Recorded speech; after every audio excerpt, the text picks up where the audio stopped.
ایک حدیث کے اندر آتا ہے دو آنکھیں ایسی ہیں کہ ان کو جہنم کی آگ چھو ہی نہیں سکتی. ایک وہ آنکھ جو خوف خدا کی وجہ سے روئی ہو، اور دوسری وہ آنکھ جو اللہ کے راستے میں رات کو جاگ کر پہرا دیا ہو. جیسے محافظ ہوتے ہیں، کچھ سرحدوں کے محافظ ہوتے ہیں، اور کچھ بعض مرتبہ جو دینی کام ہوتے ہیں رات کو جاگ رہے ہوتے ہیں، پہرے دے رہے ہوتے ہیں. کچھ شہروں میں پہرے دے رہے ہوتے ہیں، کچھ محلے میں پہرے دے رہے ہوتے ہیں. تو یہ رات کو پہرے کے لیے جاگنا اور خوف خدا سے جاگنا، ان دونوں کو جہنم کی آگ نہیں چھو سکتی. اچھا جی، اب سوال یہ پیدا ہوتا ہے کہ رونے میں ہے کیا؟ اس میں کیا رکھا ہے؟ اللہ تعالیٰ احکم الحاکمین ہے. کون سی نعمت ہے جو رب کے پاس نہیں ہے؟ یہ رونا کیوں اللہ کو پسند ہے؟ بھائی سوال ہے کہ نہیں؟ بھائی رونا کیوں پسند آ گیا؟ بندہ رو رہا ہے، اللہ کو پسند ہے، اس میں کیا بات ہے؟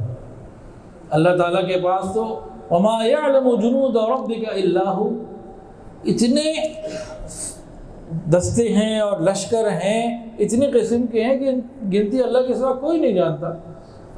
ایسے ایسے فرشتے ہیں کہ اللہ کے عرش کو تھاما ہوا ہے، ایسے ایسے فرشتے ہیں کہ زمین کو اٹھا کے اللہ حکم دے تو لمحوں میں پٹخ دے. یہ رونا کیوں پسند ہے؟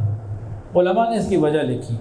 تو علماء نے فرمایا کہ آسمان کی جو زندگی ہے نا، اوپر کی جو جہان ہے، اوپر کا جو جہان ہے، وہاں سب کچھ ہے، بہت کچھ ہے، لیکن رونا نہیں ہے.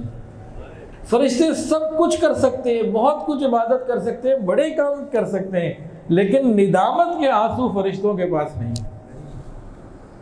جب کوئی مومن بندہ اپنے گناہوں کو یاد کر کے روئے یا اللہ کی محبت میں روئے، تو بس پھر اللہ تعالیٰ اس کو امپورٹڈ چیز کی مانند قیمت لگا کے خرید دیتے ہیں، جہنم کی آگ حرام فرما دیتے ہیں. یہ اوپر نہیں ہے، یہ ندامت کے آنسوؤں کا رونا یہ زمین ہی کے اوپر ہے. یہ نعمت صرف انسان کے پاس ہے، یہ فرشتوں کے پاس نہیں. اللہ کرے کہ ہماری آنکھ سے بھی کبھی کوئی ایک آنسو ایسا نکل جائے جو اللہ کے یہاں قبول ہو جائے. ویڈیو کے نیچے سبسکرائب کے بٹن پہ کلک کریں، بیل کے آئیکن پہ کلک کیجئے تاکہ ہر نئی ویڈیو کی نوٹیفیکیشن آپ کو مل جائے.